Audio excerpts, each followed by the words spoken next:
পায়েস তো আপনারা অনেক খেয়েছেন, কিন্তু এই পায়েসটা কি একবারও রান্না করে খেয়েছেন? না বানিয়ে থাকলে চলুন চটপট বানিয়ে ফেলুন, খেতে দারুণ লাগে।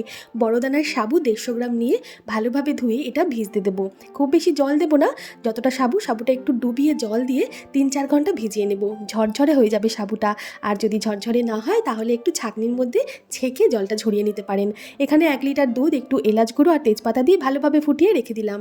এরপর কড়াইতে 2 চামচ ঘি গরম করে কাজু কিশমিশটা হালকা লালচে বাদামি রং করে ভেজে তুলে রেখে ওই ঘিয়ের মধ্যেই জল ঝরিয়ে রাখা মোটা দানার সাবুটা দিয়ে হালকাভাবে 2 মিনিট ভেজে নেব। তারপর এর মধ্যে ঢেলে দেব এলাচ গুঁড়ো আর তেজপাতা দিয়ে ফুটিয়ে রাখা 1 লিটার ঘন দুধটা দিয়ে সাবুর সাথে খুব ভালোভাবে ফুটিয়ে নেব।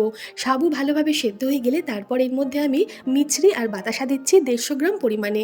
সব কিছু ভালোভাবে ফুটিয়ে নামানোর আগে কাজু আর কিশমিশ ভাজা দিয়ে আরও কিছুক্ষণ নাড়াচাড়া করে নামিয়ে ভালোভাবে বাটিতে সাজিয়ে গুছিয়ে পরিবেশন করব সাবুর পায়েস।